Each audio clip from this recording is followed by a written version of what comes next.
wabarakatuh. Perkenalkan, nama saya Arifah Jaya Saskia dari kelas L3 nomor absen 1. Ada 5 tahap yang akan saya bahas di sini. Yang pertama yakni tahap pendeskripsian, yang kedua yakni tahap analisis, yang ketiga yakni tahap interpretasi, yang keempat evaluasi, dan yang kelima pernyataan sikap. Dan ini adalah tari bimbang gendang. Untuk koreografernya, tari ini dikoreograferi oleh Nurjannah Anggraini. Penyelenggara parade ini yakni Kementerian Kebudayaan dan Pariwisata Indonesia yang bekerja sama dengan Direktur Umum TMII, yakni Dr. Andes Taufik Sukasa. Untuk tempat tarian ini berlangsung di Taman Mini Indonesia Indah. Tema tariannya pesta besar yang diambil dari kata bimbang artinya pesta atau perayaan dan gendang artinya besar. Untuk jumlah penarinya 7 orang yang semuanya adalah laki-laki. Jenis tarian ini yakni tari kreasi baru berpolakan tradisi. Maksud dari tari kreasi baru ialah tarian tradisional yang sudah mengikuti perkembangan zaman sehingga dapat dinikmati oleh halayak umum. Tari ini lebih spesifiknya masuk ke jenis tari kreasi baru berpolakan tradisi. Walaupun sudah ada inovasi dari penciptanya, namun tarian ini masih mempertahankan nilai-nilai tari tradisional. Untuk konsep gerak yang dipakai di tarian ini ada 2 jenis, yakni gerak maknawi dan gerak murni. Gerak murni adalah gerak tari yang tujuannya semata untuk fungsi estetis, sehingga hanya untuk memperindah sebuah tarian tanpa ada maksud tertentu.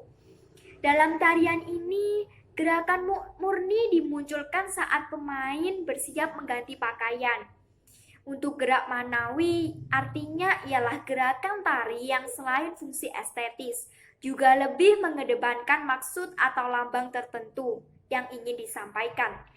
Misalnya dalam tarian ini, saat awal tarian dimulai, yakni gerakan tangan dipertemukan yang bertanda selamat datang. Kedua gerakan ini saling mengisi dan berkolaborasi dalam tarian ini. Untuk asal tarian tari ini berasal dari Provinsi Bengkulu.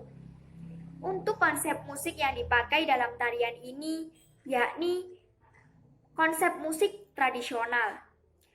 Yang bermaksud musik tradisional adalah musik yang dipengaruhi oleh adat, tradisi, dan budaya masyarakat tertentu.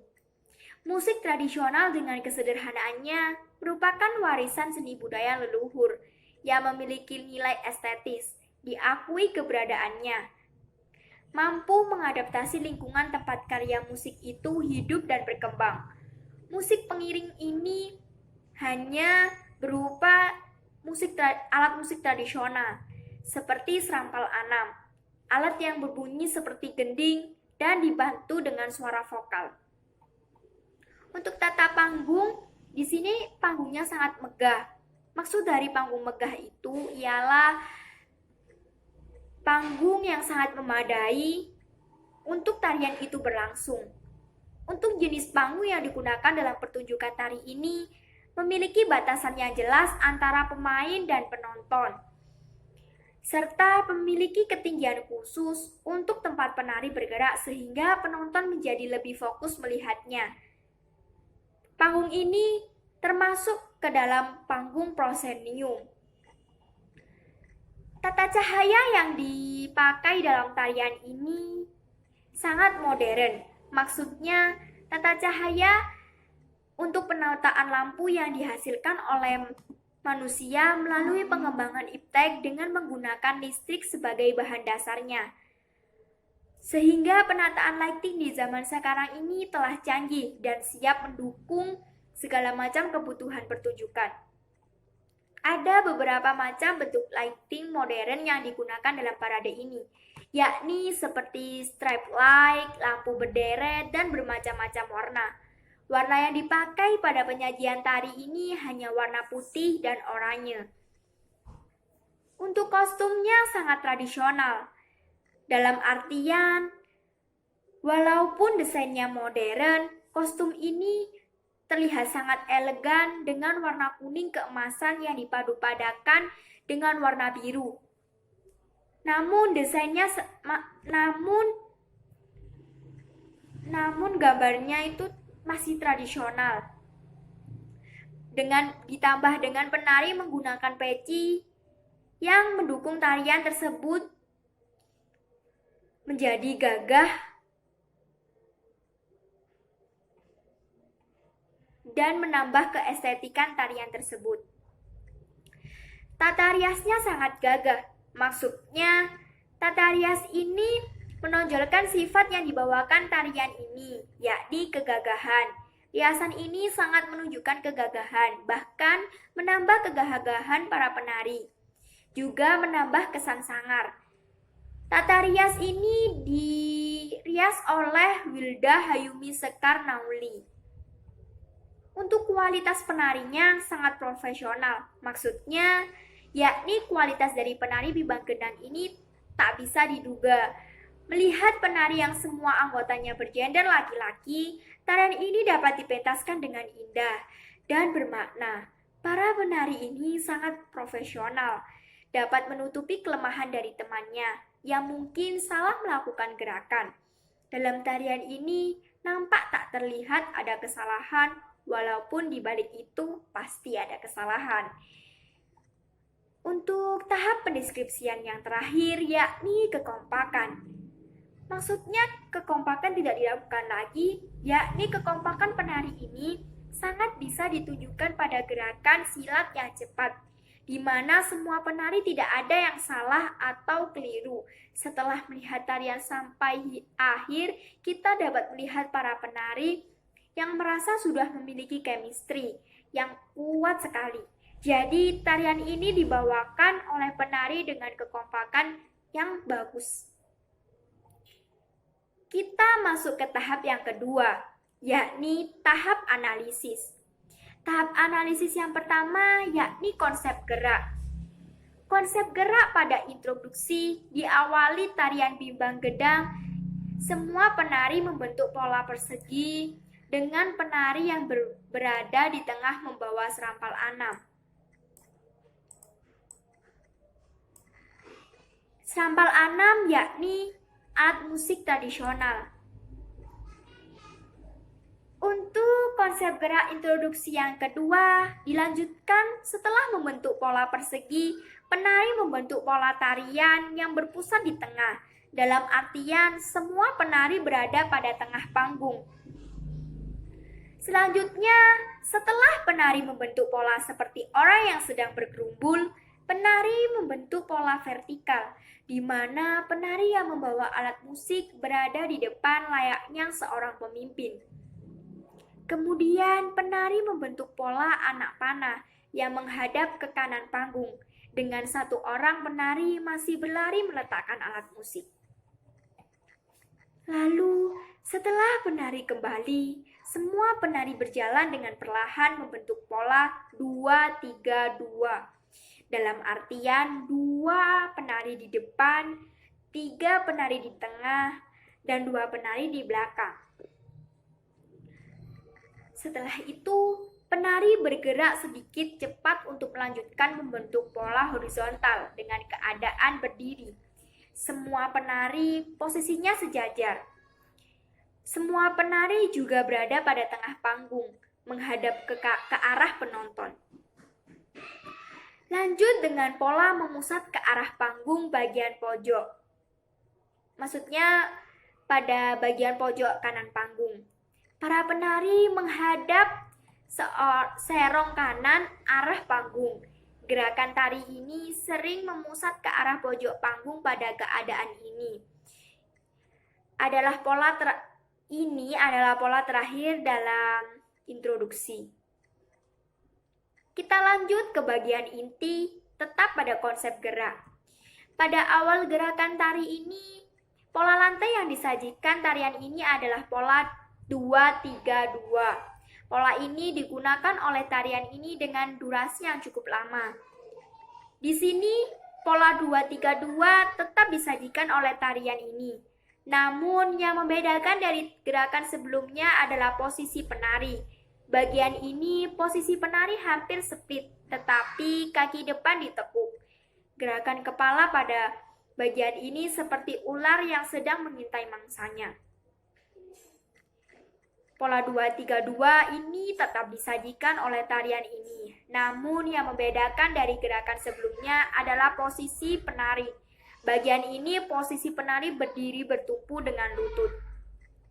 Pola 2-3-2 ini tetap disajikan oleh tarian ini. Namun yang membedakan dari gerakan sebelumnya adalah lagi-lagi posisi penari. Bagian ini posisi penari sudah dalam keadaan terlentang, kaki hampir menyerupai gerakan sikap lilin dalam senam lantai. Selanjutnya, penari sempat berkurang 2 dikarenakan penari tersebut berganti pakaian ke bagian belakang panggung. Para penari yang tersisa di atas panggung membentuk pola lantai horizontal atau sejajar. Pola lantai ini sangat sebentar digunakan pada bagian ini. Panggung sempat lenggang beberapa menit. 4 penari yang awalnya berada di atas panggung kini ikut berganti pakaian.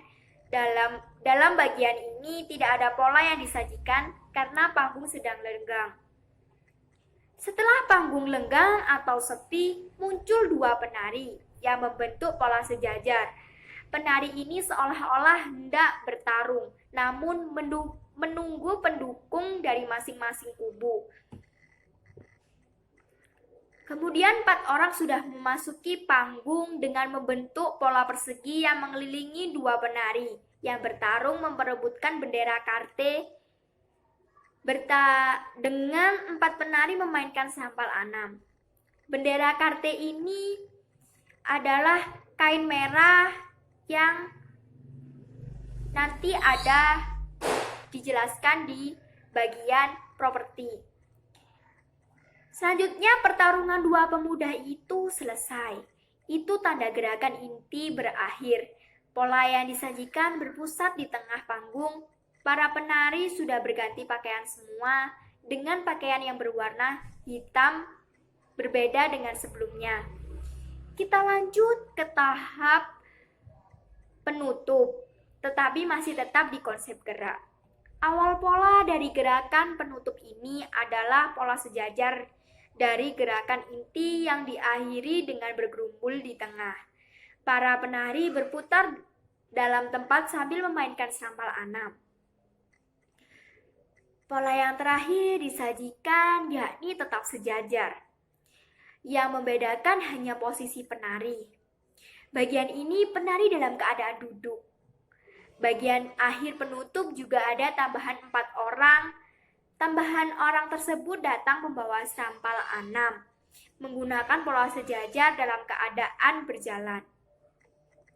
Kita masuk ke tahap analisis konsep musik. Konsep musik ini yang dipakai adalah konsep musik tradisional yang menggunakan alat-alat musik tradisional juga. Seperti yang pertama yakni tasa. Alat musik ini mengiringi beberapa awal tarian bibang gedang. Dengan suara yang riang, iringan ini dipakai saat pembuka yang menandakan suatu acara sedang dimulai. Di saat iringan ini gerakan yang ditunjukkan sangat riang. Iringan ini sangat cocok dengan gerakan penari. Alat musik tradisional yang kedua yakni redap.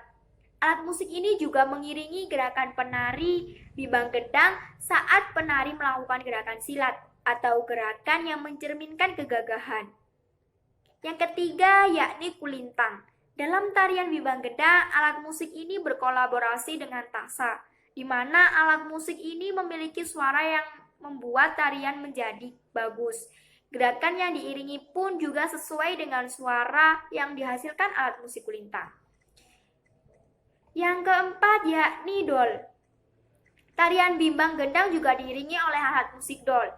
Alat musik ini menghasilkan suara dung-dung-dung yang cocok dengan gerakan mendegangkan, seperti tari bimbang gendang bagian perebutan bendera KT atau saat pertarungan dimulai. Yang terakhir, alat musik yang dipakai yakni gendang panjang. Alat musik ini juga mengiringi tarian bimbang gendang. Suara yang dihasilkan sama dengan alat musik dol, juga mengiringi bagian awal hingga akhir tarian. Kita masuk ke tahapan analisis, kelemahan dan kelebihan. Yang akan kita bahas yang pertama yakni kelemahan. Kelemahan pada aspek gerak. Ada sedikit kekurangan pada bagian awal tarian. Menurut saya ada gerakan yang kurang menggambarkan ketangguhan seorang pria, di mana pada deskripsi tarian ini menceritakan ketangguhan seorang pria dalam memperebutkan sesuatu. Gerakan ini terdapat pada introduksi. Sebelumnya, kelemahan dan kelebihan ini sesuai apa yang saya lihat. Jika ada salah, mohon dimaafkan. Untuk kelemahan pada aspek gerak yang kedua yakni pada bagian isi tarian ini. Ada beberapa bagian yang seolah menggambarkan sedang berkelompok. Namun itu semua tak tergambarkan karena semua penari bergerak tak searah.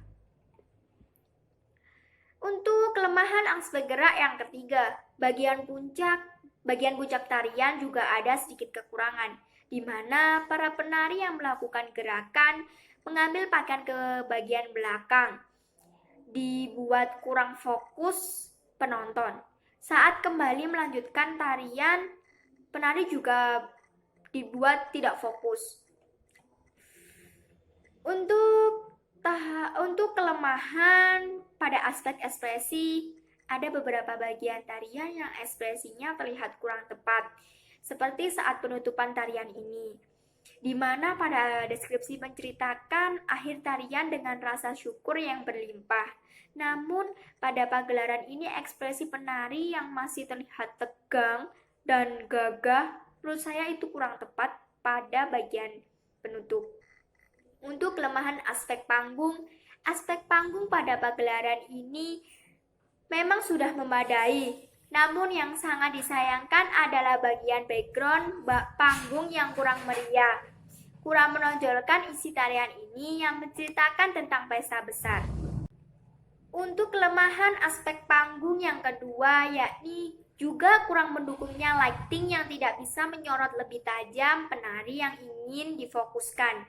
Seperti pada bagian penari berganti pakaian, di situ penari masih terlihat, juga mengakibatkan ambigu para penonton. Untuk aspek iringan, kelemahannya, iringan yang disuguhkan oleh tarian ini memang sudah mendukung sebagian besar tarian. Namun yang sangat disayangkan adalah saat penari memegang alat musik setampal anam mirip rebana yang tidak terdengar suaranya saat dimainkan. Untuk aspek busana dan tata rias, kelemahannya dari awal tarian busana yang dikenakan oleh penari sudah tepat dengan warna cerah, sesuai dengan tema tarian ini. Tetapi saat di tengah-tengah tarian penari berganti busana dengan warna gelap yang yakni hitam. Menurut saya ini kurang tepat atau tidak tepat, menjadikan kesan yang tidak sesuai. Kita masuk ke tahap analisis kelebihan. Untuk aspek gerak, keseluruhan isi tarian pada aspek gerak sudah sangat bagus. Juga para penari terlihat sangat kompak, terlihat menikmati gerakan tarian ini. Untuk kelebihan pada aspek ekspresi, yakni meskipun gerakan yang ditampilkan sangat banyak, tetapi ekspresi yang ditampilkan penari sangat konsisten, serta menambah penjiwaan pada tarian ini. Untuk kelebihan pada aspek panggung yang ditampilkan pada parade ini sudah sangat memadai untuk menampilkan tarian ini. Ditambah panggung yang luas menambah penari semakin bisa leluasa bergerak. Aspek iringan juga memiliki kelebihan, yakni tarian ini ditampilkan dengan iringan yang khas dengan daerah asal tarian ini. Iringan tersebut menambah harmonisasi dalam tarian ini. Aspek busana dan tata rias, kelebihannya yakni busana dan tata rias dalam tarian ini terlihat sangat bagus walaupun ada sedikit kekurangan. Tetapi semua kekurangan itu sudah tertutupi oleh kelebihan yang sangat menonjol. Kita masuk ke tahap interpretasi, yakni tahap interpretasi yang pertama yakni simbol. Untuk simbol pada aspek busana, bermakna seseorang yang sedang menghadiri pesta besar sesuai adat Bengkulu. Warna pada busana yang dikenakan juga bermakna senang atau bahagia, yakni warna kuning. Untuk simbol pada aspek busana yang kedua, yakni bermakna seseorang lelaki yang sedang mempertaruhkan sesuatu pada saat sebelum acara pesta besar atau bimbang gendang dimulai. Warna hitam yang sangat mendukung makna ini. Untuk simbol pada aspek properti, jika seseorang memukul alat musik ini sebelum pesta besar dimulai, maka itu bermakna rasa syukur, di mana pesta besar ini bisa dimulai. Alat musik itu seperti pada gambar di samping, yakni redap. Untuk simbol pada aspek properti yang kedua, yakni bermakna kemenangan. Seseorang yang mendapatkan bendera ini, maka ia bisa disebut pemenang. Pada gambar di samping, yakni yang berwarna merah. Untuk simbol yang kedua pada aspek properti, benda ini berfungsi untuk simbol apresiasi kemenangan seperti piala. Gambarnya ada di atas kain merah di samping ini. Untuk simbol pada aspek gerak, gerakan ini bermakna memberikan ucapan selamat datang bagi tamu atau undangan pada pesta yang berlangsung, yakni duduk bersila dan tangan disatukan seperti ini. Untuk simbol pada aspek gerak yang kedua, gerakan ini bermakna silat pada adat daerah Bengkulu sebagai perlindungan dari seorang lelaki. Gambarnya seperti gambar di samping. Untuk simbol pada aspek gerak yang ketiga, yakni gerakan ini bermakna pertarungan antara dua kubu ingin memperebutkan sesuatu, yakni ada kubu dari mempelai pria dan mempelai wanita, di mana pertarungan ini hanya untuk meramaikan suasana pesta saja. Untuk simbol pada aspek gerak yang selanjutnya, gerakan ini bermakna rasa syukur yang besar atas kelancaran dilaksanakannya pesta besar ini, ditandai dengan dimainkan serampal anam. Simbol pada aspek iringan yang dihasilkan dari dua alat musik di samping menghasilkan suara yang bermakna gembira, karena pesta besar sudah dimulai. Kita masuk ke tahap interpretasi, yakni nilai. Ada berbagai macam nilai yang disajikan pada tarian ini. Yang pertama yakni nilai sosial. Nilai sosial terlihat pada bagian awal penari yang sedang bergerumbul seperti membicarakan sesuatu. Gerakan ini bermakna dalam hidup kita harus selalu tolong-menolong antar sesama. Yang kedua yakni nilai pendidikan. Kita harus selalu sadar bahwa kehidupan itu selalu berputar. Kadang kita berada di atas, terkadang juga kita berada di bawah. Ini terbukti pada bagian isi tarian ini. Saat pertarungan memperebutkan sesuatu, dari situ kita dapat menyimpulkan. Juga dalam kehidupan ada kalah dan ada yang menang. Semua dapat kita pilih dengan perjuangan yang kita lakukan selama ini. Selanjutnya nilai agama. Pada tarian ini terlihat pada akhir bagian di mana semua penari membawa serampal anam, tanda semua penari telah bersyukur. Acara yang dilaksanakan telah berjalan dengan lancar. Untuk yang terakhir, nilai budaya. Nilai budaya pada tarian ini terdapat pada awal hingga akhir tarian ini, di mana tarian ini menceritakan ada tradisi dari daerah Bengkulu, yakni tradisi bimbang gendang, yang bermakna pesta besar. Untuk tahapan interpretasi yang selanjutnya yakni pesan moral. Pesan moral yang disampaikan dari tarian bimbang gendang ini adalah kita harus selalu melestarikan adat istiadat daerah kita maupun daerah yang lain. Juga selalu bersyukur pada keadaan apapun. Setelah kita bekerja keras, mendapatkan sesuatu, tentu kita akan mendapatkan sesuatu yang membahagiakan. Oleh karena itu, kita harus membantu sesama supaya hidup kita menjadi berkah. Selanjutnya kita masuk ke tahapan evaluasi. Untuk yang pertama, yang perlu diperhatikan dari bentuk dan struktur, bentuk penyajian dari tarian Bimbang Gendang ini sedikit lebih simpel dengan gerakan yang dominan diambil dari pencak silat khas daerah Bengkulu. Hal yang harus diperhatikan untuk menyajikan tarian ini adalah kelincahan penari. Kelincahan penari pada tarian ini sangat dibutuhkan untuk faktor keberhasilan. Juga direkomendasikan penari untuk